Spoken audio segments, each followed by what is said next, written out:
Welcome to another episode of the Create Your Vibrant Life podcast. I have an amazing guest, Matthew Bonadona. Matthew is just an incredible being, and I call him my soul brother, even though we look nothing like each other. You are my soul brother, and I just love hearing. I've just loved watching you transform and be the person that you are. So, Matthew, I'm going to turn over the mic to you. Tell us a little bit about you, and we can start from there. Okay, perfect. You are my soul sister. It's internal, it's not external. So however you look, it's the soul, right? I think we've known each other for over 2 years now, but never really met in person. But we're going to make that happen. So a little bit about me is that, I was born by immigrant parents. My parents are from Italy and France. My parents owned, businesses growing up. So I kind of grew up in an entrepreneur family. Pretty much everybody I knew was an entrepreneur. So I recognized the freedom that you had with that at a very young age. And so when I graduated college, I really never had a job. I never worked for anybody other than bartending and parking cars. And, I started my first financial services firm in a small town called Thibodaux, Louisiana. And I was kind of off to the races. I mean, I had a phone book and a telephone. This was before internet was really, awesome. So I started that, and eventually I got out of that business and moved my family to a town where I knew no one, I'd never been in. And I started a whole new company in Dallas. And then we grew that company, exited that. And currently, right now, I own 3 companies, as well as doing subconscious transformation coaching. And I kind of specialize in very society's view successful executives, entrepreneurs, and even some leaders in government. Just incredible. You have. So tell us, before we hit record, you were talking about life in your terms. That is your coaching program? Yeah, so we don't view it as a program, we view it as an experience. So your life is an experience. To my knowledge, we have one life in this being right now. Ultimately, I do believe that we advance in some form or fashion, but for who you are today, you have this one life. And what we fail to realize is that a lot of the stories in societies and even governments, they kind of control what you can and cannot do in your possibilities, right? But you're the creator. You're the person who has ultimate, authority into what you would like out of your life. So we created an experience called Life on Your Terms. And what does that mean? It means something different for everybody. For me, life on my terms is getting to spend time with my children, not having to rely on necessarily help or instructors or educators, and then ultimately to give myself a life of nature and outdoors life. So that's when I'm at my happiest, when I'm out in nature hiking, or I shoot guns and things like that for fun. And I just like being outside with the dog and with my kids. I'm very simple. And that's life on my terms. Other people's life on their terms may be something a little different. Maybe you like to go to the fanciest hotels and get to experience first-class service. Maybe it's something as simple as I love being a stay-at-home mom and being with my children and putting my influence on my children. So it's different for everybody. And we really work with people to redefine what success is. So success. One of the things you said to me before this was like the kind of people that you work with, right? Like they're very, very, very successful on the outside. They may have all the external things, but something is missing. Yeah, and I think that something's missing in everyone's life. We talked about it before the call of, we have this illusion of work-life balance. And right now it's like the most popular thing, right? But what is balance? If you imagine yourself on a ball with a board, Are you ever perfectly balanced? Hardly ever. And that's how life is. So on Life in Your Terms, the experience, it's about work-life integration. We're integrating the different pieces in your life that helps you create a whole. It's never going to be in perfect balance. You may struggle with relationships or health or treasure, but you may be dominant in some areas of your life. And so what we have found are people like myself and my partner, Chris Kluver. Society gave us the wine commercial, right? Like, this is your life. This is what it looks like. You're in Napa Valley, people are serving you wine. You've achieved in life. But really behind the scenes, you're struggling in certain areas. You were the gladiator in your sport, the sport of business. But what changed? Do you have a great relationship with your kids? How is your marriage doing? Do you feel connected to your spouse? Maybe your health isn't where it needs to be because you neglected your health for financial gain. So we work with a lot of people that, yes, monetarily and from outside society's views, they made it. But internally, something's missing. So we help them get that work-life integration by utilizing business strategy that we've used in our companies. And then we were able to flip that into your life is your company. You're the CEO of your life. Oh my goodness, that's amazing. That's incredible. So tell me, how did you go from finances to this? So basically, if I'm being truthful, I was only good with money when I was younger. I was able to invest in mutual funds, and I kind of knew how interest rates work, just a knowledge.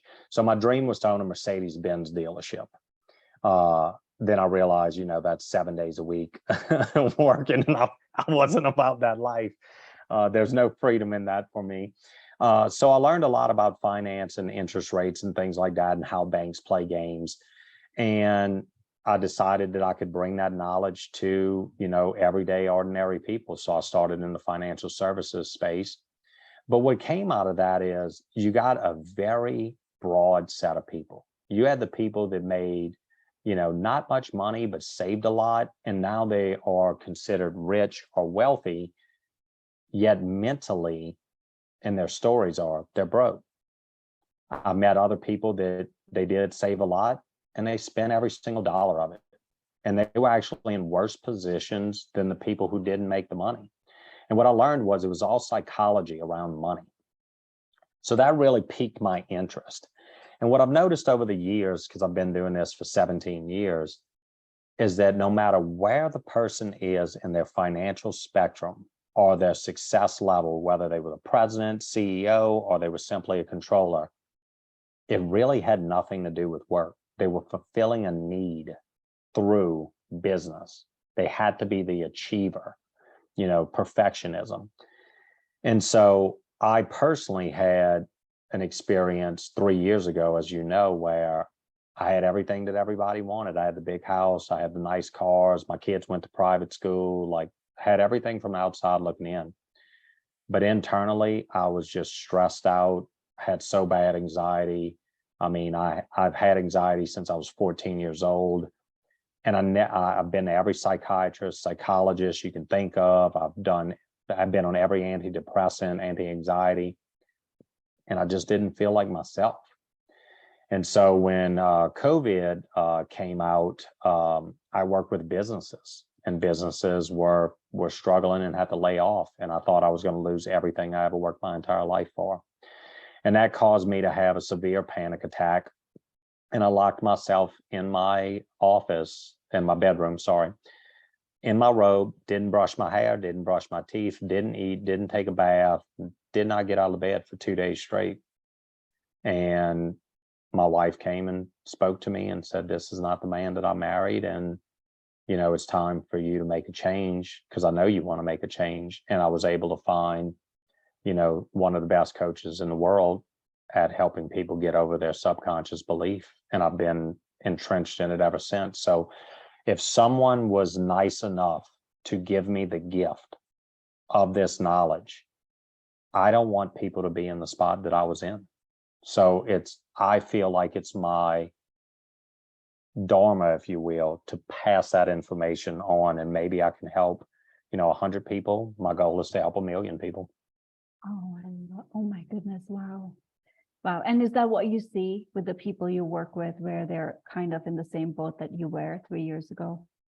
In multiple areas. I mean, we see a lot of things. I have a lot of high income earner mothers, where they work 60, 70 hours a week. They're the breadwinner of their family, but the pressure is really on being a mom. They want to be the best mom that they can, and they feel like they have to have one or the other. They can't have both.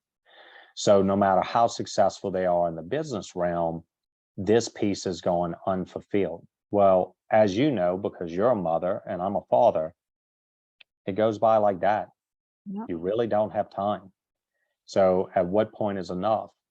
A lot of gentlemen that I meet, in my industry in finance, a lot of people may not want to talk about this, but most of the people I knew had a bottle of Xanax in their desk. A lot of the people that I knew, every day after work, they would have 3, 4, 5 drinks. And what is that? That's suppression, so we don't have to deal with it. I don't want to take myself from being the leader to, hey, I need help.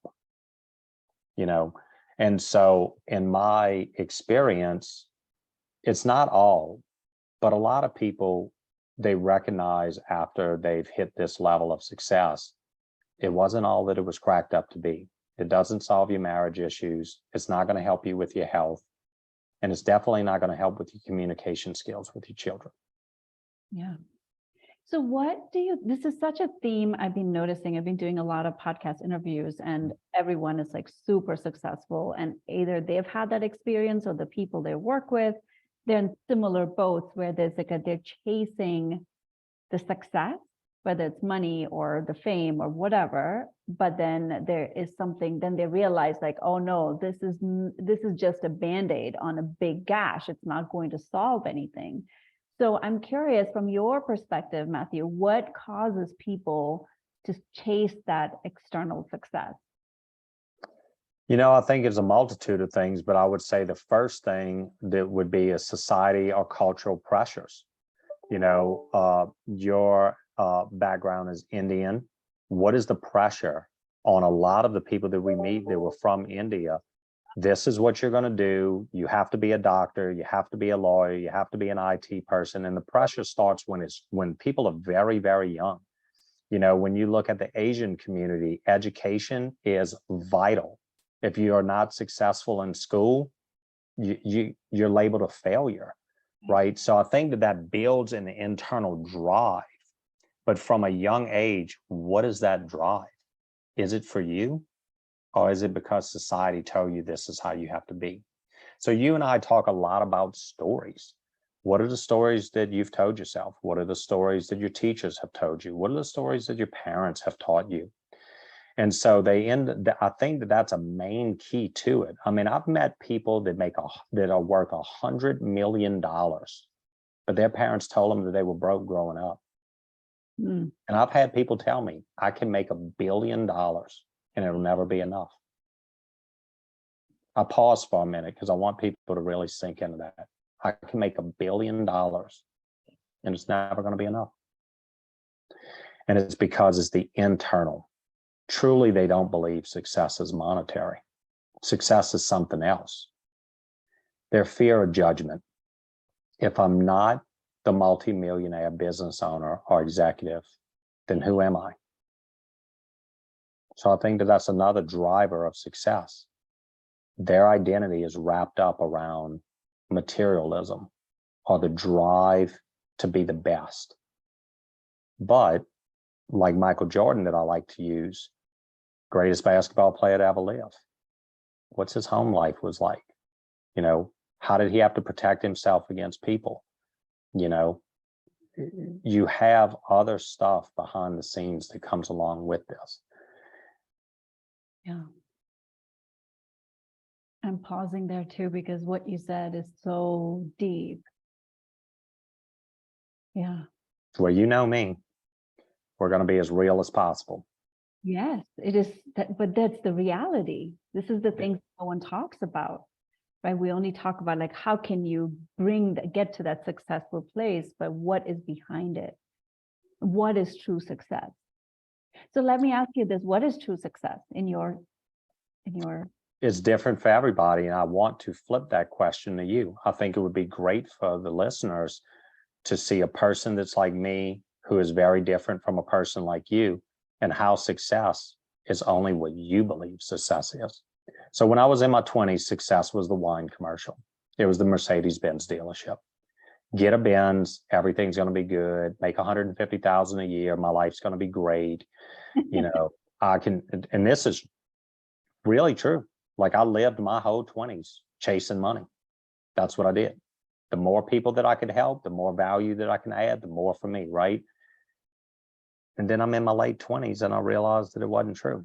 Then success in my 30s was have a family, take the businesses to a whole new level, to where my wife can or cannot, does or doesn't have to work anymore.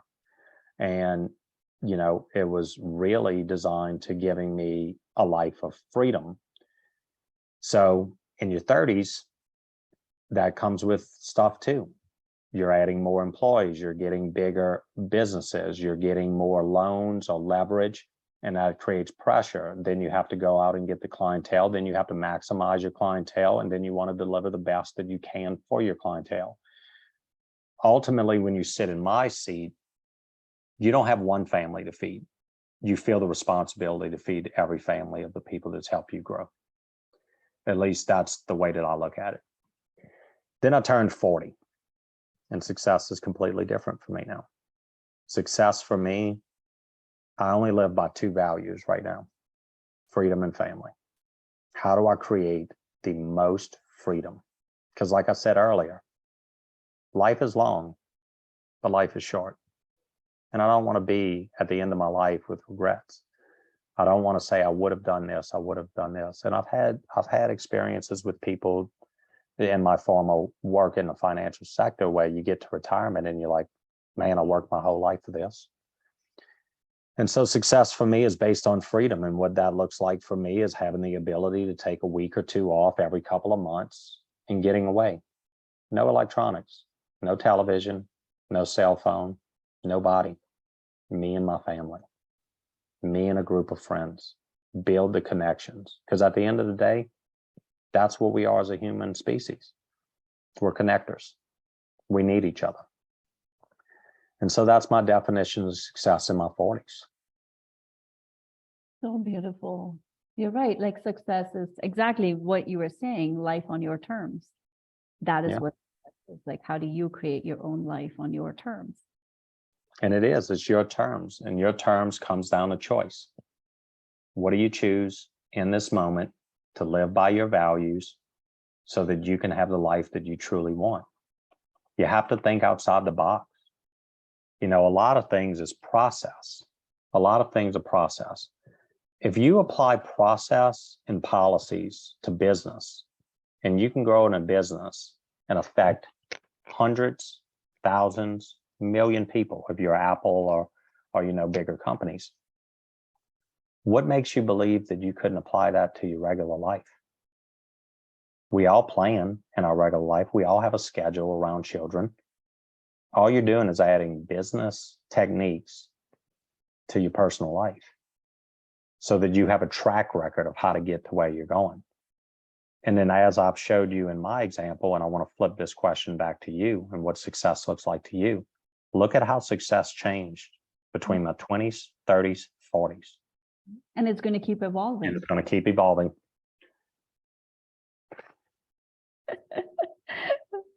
It is so true, right? Like it is, yeah, success right now is so different than when I was in my 20s or 30s and like, you know, whatever life throws back at you.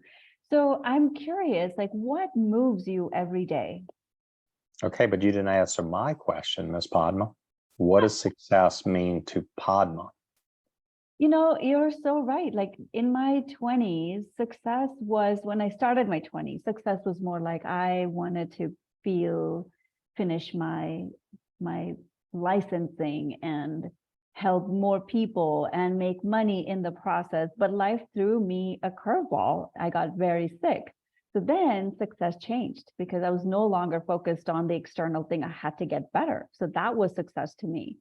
30s was, I can't even remember my 30s. I love that. I can't even remember it.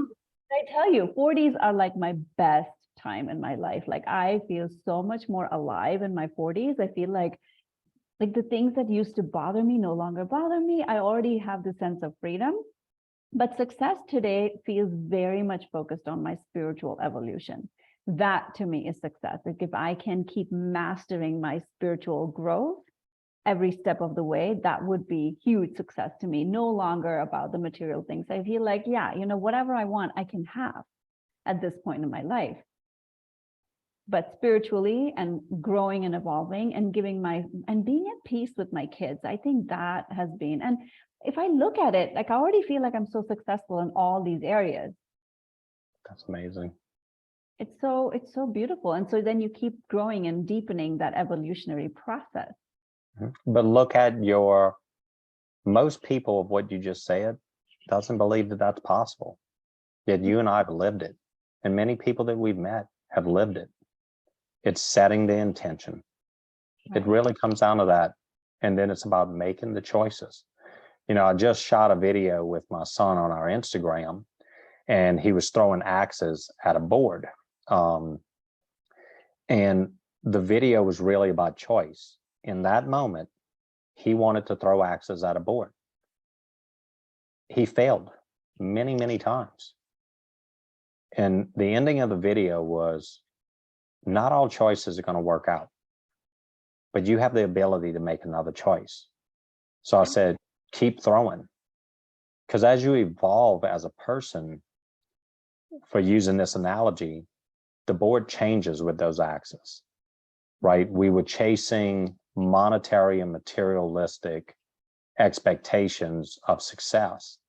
And then when you receive that, you're still growing, you're still evolving. So it's almost like you've conquered this, what's next? And that's where people get stuck. Right, because then they're like the next more material thing, the next material thing, but that doesn't solve anything. Right. The kids, we had a very positive experience in our Colorado trip. I rented an awesome Jeep, 4-wheel drive, things awesome. When I was 20s, dream vehicle. My son gets in the vehicle and he goes, this thing sucks. He's 7, folks. So he's like, this thing sucks. And I'm like, Aiden, what makes this vehicle not good? And he goes, well, the seats are cold. Because he's used to having heated seats in my vehicle, right in the back seat. And it really made me pause for a second and start to focus in, what are we truly grateful for? And how do we make that our motivation to be better? You know what I mean? He got to see in this example, quote unquote, a lesser vehicle, because he is so accustomed to having, the vehicles that I drive. But with that said, it's almost like, well, what's next? What's next? And not truly being thankful for what you currently have. So you may have monetary success and you may not have the health. It comes down to choice on to make that change. And then what about your health are you truly grateful for? And I find that to rewind this conversation, and when people think that what we have is not possible, we didn't do anything special. We set the intention, made the choices, and stuck to them. Because you're right. Okay, so now you drive a Mercedes. The next thing is a plane. Have you ever bought a pair of tennis shoes and you're like, man, I have to have these tennis shoes. I gotta have them. These things are great. 2 months later, you're throwing them in your closet, you're laying them by, your door. They're a little beat up and you're like, another pair of shoes. That's how we kind of go through the success of our life. Are you chasing or are you living? And I think that's very powerful. Live for the moment. You can chase what's possible, but stay in the moment, because in that moment is where all your answers are going to be. Wow. You're like throwing, I don't even have words for it. It's like 2x4s and 2x4s. Well, It's amazing. I want to give the listeners an experience of maybe some of the things that they don't see. Yeah. You know? Yeah. So how can someone start the process of living a life on their terms? You know, if you're looking at our experience, what we do is we created what's called a balance wheel. Now, I talked about balance does not really exist. It's integration. So we have an assessment, and we could put a link below, or if anybody wants to reach out to you, just let us know and we'll help them out. And that balance wheel is a simple 3-minute questionnaire for you to be honest. It flips the mirror and makes you look at yourself in the mirror. And it has a 16-pillar wheel: treasure, safety, health, both spiritually, mentally, and physically. Treasure being more of savings, income, job satisfaction, relationships, your friendships, your spouse, your children. And what it does is it has an algorithm that's going to basically point out that here are the areas where you did not score well. Here are the areas that you scored well. And what this does is really give you the data that you need to say, what is most important to me? So now you have a North Star, if you will. I'm an outdoors adventure person. The North Star will always point north. You always know when you find that star, that's the direction. And so this gives a person the data that they need so that they can identify the areas that they really want to work on. And then from there, we can take them through a process of how do we get there in small little wins. We're always looking for the huge aha. We're always looking for the massive wins so we can celebrate with others. But as you know, it's those little wins that add up that make a difference. So we've created that balance wheel, and that's where we start. And then from that, we really start to identify, what does success mean to you? Because the guy to the left or the lady to the right, it's not going to be what you believe is success. And most people that we find, that's the stuck point. I don't know. I was told that this is what success is, but I don't feel it. Or they get there and it still is unfulfilling. They still feel like, the things in their other parts of their life are falling apart. Yeah. And I think as driven, successful people, we want to eat the whole pie. We want all of it, because that's how we're driven to succeed. And the realities are, you just take one frame at a time. But what you'll find out when you go through the experience is that you pick up little wins in each category. So your pie does become whole. We think that business is business, but if you really, really break it down, business is about relationships, having integrity, working well with others, leading people. How many areas, just that I mentioned that for, affect your health, your relationships personally? What do you feel and dream about money? What's possible? Those little tools affect your whole pie. You can apply it to every section of your life. So that's where we begin, the journey. We start from the ground floor, reverse engineer everything that you've been taught, build you back up. Beautiful, beautiful. And what drives you, Matthew? This, getting to share this experience with your listeners, sitting with you. Freedom to me is being able to impact as many people as I possibly can. So I was given an exercise. The exercise was I had to write my own obituary. It's the single toughest exercise I've ever had to do. Took me a week. Cried. And what I discovered about myself is all I really wanted to do was make an impact for people. I wanted to be at the end of the road, and my children and wife have countless people. This is how your dad, this is how your husband changed my life. This one thing, or I met him this one time. Because at the end of the day, you're not taking anything with you but your soul, so that's what you're taking with you. And I think if you can, for me, if I'm able to benefit and bring value to people while I'm here, that's the ultimate success. And that's, at this point in my life, that's what I'm driven to do. Beautiful. And how did 1 million impacting 1 million people come to you? Well, I really thought about it, and I do have a business partner who has achieved a lot of success, and he has everything that anybody would want. And, he's been all over the world speaking and talking to people. And he started to pick out pockets where we're 95% the same. Doesn't matter what language you speak, how you look, what's the cultural background, we're 95% the same. We're the human race. And so when you get to travel, you start to realize there's 7 billion people out here. There's people in areas that you don't even know exist, that are still living thousands of years ago. No internet, no television. They're the happiest people on the planet.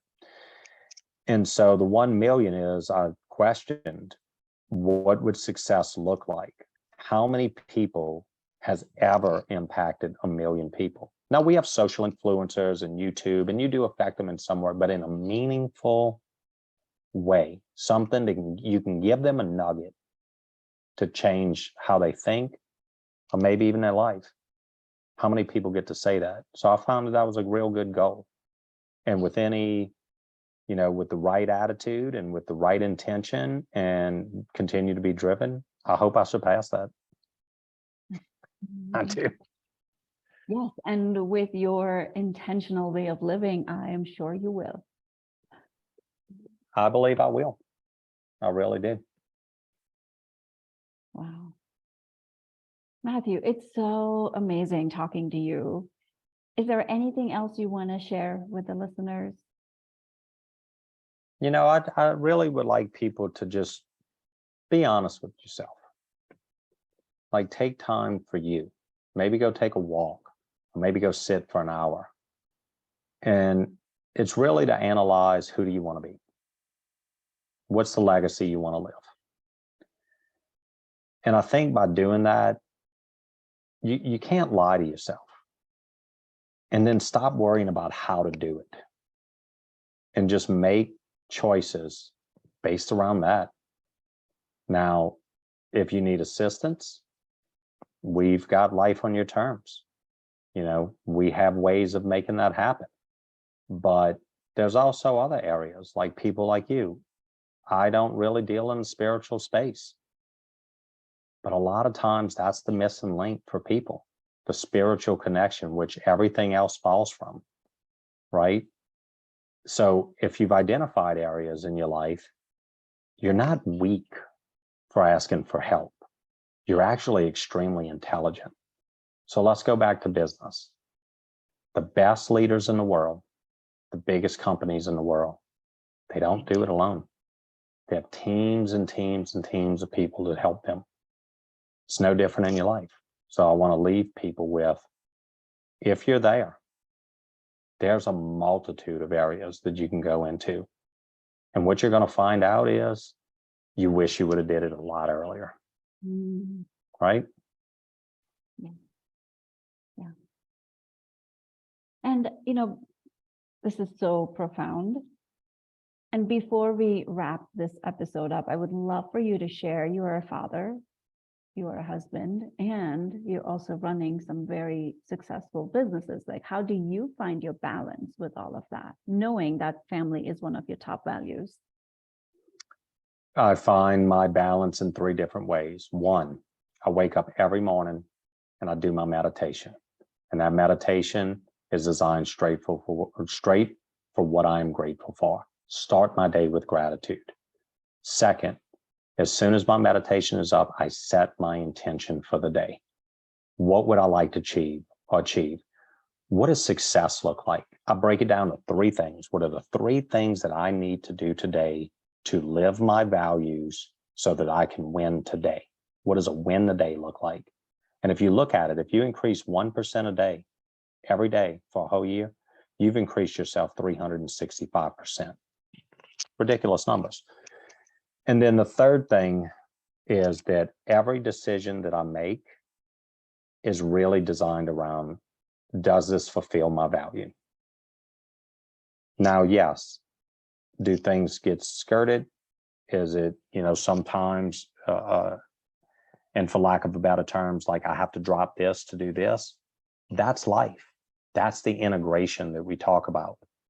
But if you can take small chunks of your day to work on self-love or to work on your business or to spend quality time with your family, it doesn't take long before you realize that, oh, wow, my life really is different because I took ownership of what I wanted and I created the life on my terms. That's incredible. You're starting every single day with so much intention. Intentionally with your gratitude, with your intention setting and the winning every single day. I love that. It's like every single day, how can I win based on my values? And people will notice. You have so many wins in a day. You have so many wins, but we forget about it as human beings because our kid is having a meltdown, or I had to fire a client, or I got fired from a client, or I wish I could spend more time with my wife, but this is going on and this is going on. So when we go to bed at night, a lot of times, we're worried about or we're thinking about what didn't go right. Just flip it. What did go right? Hey, man, I got 15 push-ups in the day. I got a little bit of physical exercise. That was more than I got yesterday. When, I got to eat dinner with my family for 30 minutes. And yeah, we didn't talk about what I would like to talk about, but I got that 30 minutes with my family. I went on a walk with the dog for 20 minutes. I got freedom today. That's it. Right. It's so little. It's so beautiful you bring that up because this morning I had to run some errands. And so I didn't start my day until close to 10 a.m. And I was like, what an amazing life. Like I get to have this time to go run some silly errands, but I got this time. Like I'm not attached to a 9-to-5 job and have to be somewhere. But those little things are so profound when you can just lean into that, because then you'll notice more and more wins in your day, which means we're attracting more wins back to us. Absolutely. I mean, and then being grateful for those wins. Start each day in gratitude. End each day in gratitude. A tip for your listeners. I keep a rock in my pocket. It has a jagged edge on it on purpose. And it's smooth other than that. But every once in a while, it pokes you. I grab the rock and I just rattle 3 things that I was grateful for so far in my day. It's not every day. It's only when I get poked. But it's a reminder of I'm going to continue in a state of joy and gratitude. And if I can stay in that energy state, everything that I need to attract in my life is going to be there in my life because I'm grateful for all of it. I don't have to worry. I don't have to stress anymore. Everything is going to be just fine. It always is. It really is. It always is. Oh my goodness. Amazing. Amazing. I feel like I want to keep talking to you. One more last thing. You're good. You're fine. I promise after that we will stop. I'm fine. I'm happy to be here. What is one thing that you have conquered that you're so proud of about your own self? My stress and anxiety, no doubt. Wow. I don't think people can really understand my world. I woke up every day worrying about the day. I worried about my health. I worried about, will I be around for my kids? I worried constantly about my clients and am I doing the best job? The bigger I got in business, the more responsibility I had on my shoulders of I am solely responsible for these people to have, success. And how do I help evolve them? And I'm responsible for their family's success. That's a lot of pressure. It's a lot of It's an insane amount of pressure, and it's unattainable. And so by having the break, you had a health issue. That was your break. That was your wake-up call. I don't want listeners to get there. You have the choice to get there. So my biggest success was I really don't worry about much anymore. I just really don't. And for me to say that, if people would understand my past, that's a huge accomplishment. huge. It's huge. Huge. And you've got to witness that personally. Yeah. So, yeah. That's why it's huge. And also to have that, like when we're not consumed by worry, everything feels so much more lighter. Not that shit doesn't happen. Things happen all the time. But it's like the sense of it's peaceful no matter what happens. I love that. Peaceful. Try to live in joy, gratitude, and peace. You're going to be great in life. So how do we find that? You go searching. You go explore. What worked for me doesn't work for Padma, might not work for Joe. But at the same time, you will find it. You always do. It all starts with that intention of wanting to live a particular way. And then the universe just delivers. It just gives it to you on a silver platter. Mm-hmm.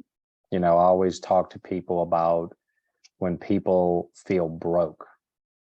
I was like, look, if you live in a city, just look on the ground. Look how much coins are on the ground, dollar bills on the ground. We created a thing in my home that has an abundance jar for the kids. Every time we find money, we thank the universe, we put it in a jar, we never spend it. It sits right next to my stove in my kitchen. Why did I put that? I cook a lot. It's a permanent reminder that whenever I feel lack, there's abundance everywhere. You just got to look. Mic drop.